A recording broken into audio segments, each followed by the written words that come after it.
Hi, Redheaded Riding Hood here, red for short. I'm going to read you William Barclay's Daily Celebration. This is Self-Discipline Part 2.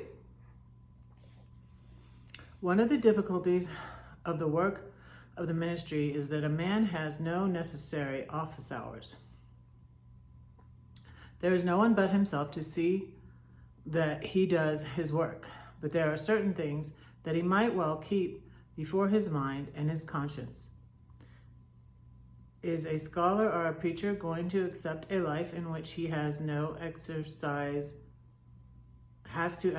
much less self-discipline than a clerk in an office, a salesman in a shop, a worker in a factory? These people have to be at their desk, at their counter, at their bench at a certain hour. Why shouldn't he? As we said in an earlier entry, does the work of scholarship or the work of ministry give or imply the right to begin work when we like and to stop when we like? Is the very nature of our calling not such that we ought to have more and not less discipline than people to whom we minister? What is the scholar or preacher really thinking about when he is waiting for the mood or waiting for an idea? I so need to hear this. I'm even doing these too late. I apologize for being late on doing my daily celebration. I'm going to try to do them at a certain time. Maybe 3 o'clock. Tell me what you think in the comments below. What time should I post these? Certainly, if we have no method in our preaching, we may well be searching for an idea, even late on a Saturday night. But the essence of a teaching ministry is that a man does not preach as the whim or the preference takes him. He preaches his way systematically through the Christian faith and through the Bible. It is far easier to preach systematically, and it is far better. If a man does not do that, the unfortunate congregation will get all the things the man likes and all the things the man prefers and all the things in which he is interested, and not a total and rounded exposition of the Christian faith. Interesting. This is so interesting. I find it interesting anyways. I don't know. I hope you do too. Does this mean that I must preach on things in which I am not interested, on things which do not attract me, on things which at the moment I know nothing about? That is precisely what it means. And if one man's experience is worth anything at all, I think that it is quite certain that the things we thought uninteresting become filled with interest when we work at them, and the books of the Bible we never opened become very arsenals of sermons when we study them, and the things we knew nothing about are very likely the things we need to know about. It takes self-discipline to do this, but as Churchill said, it's the only way. Yeah, I remember, so it was years ago I discovered this book. I think I found it at a thrift store or something. And I got a new one because I had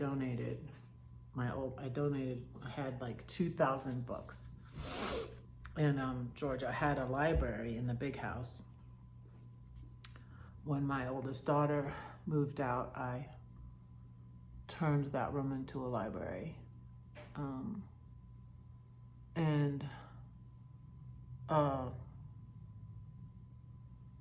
I gave a copy of this book, so I bought 3 of them now, to my Baptist pastor before I even realized, because just reading through this, I think there was one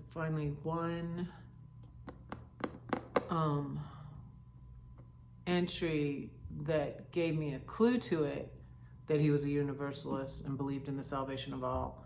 But it wasn't until I got into it, maybe it's later on in the year, I didn't realize he was a universalist, that I probably wouldn't have given a copy to